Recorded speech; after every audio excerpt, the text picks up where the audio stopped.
Joy on the streets of Seoul. The people have made their point. After 11 days of thousands of protests, the parliament voted to impeach the president, who caused the country's worst crisis in more than 60 years.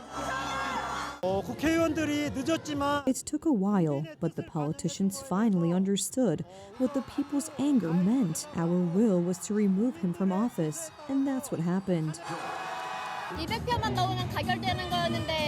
He was already losing faith, but in the end, it turned out that democracy in South Korea works after all. The politicians won't ignore us again. It was an honor to protest here with all these people. Third time's a charm. First, the president could not be dismissed because several votes were missing. The second time, his supporters broke a quorum in parliament. Now even members of the president's party voted for his dismissal, and it was their votes that sealed his fate. The motion will now go to the Constitutional Court, which has 6 months to confirm the validity of the impeachment. This paves the way for new elections and holding the president accountable. The impeachment procedure for this rebel is only the first step in resolving the crisis in the country. We will not rest until all those responsible for the imposition of martial law are severely punished. The president, who was losing influence, suddenly on December 3rd announced the imposition of martial law, accusing political opponents of collaborating with the enemy, North Korea.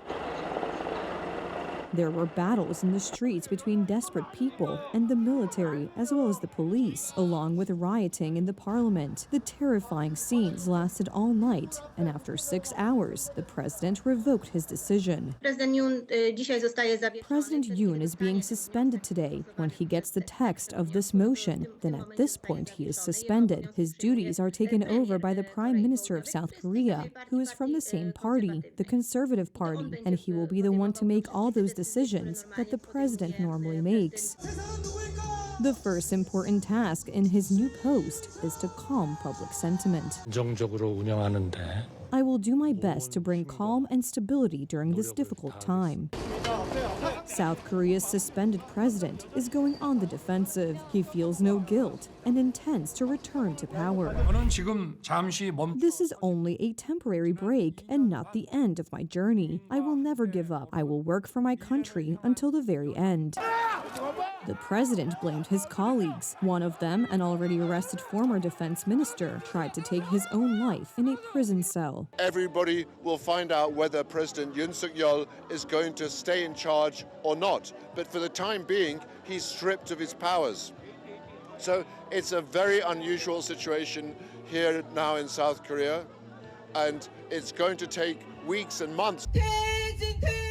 What now awaits South Korea? An uncertain future, because the new leader may be a politician who is ready to abandon the alliance with the United States and Western partners in favor of a renewed relationship with China.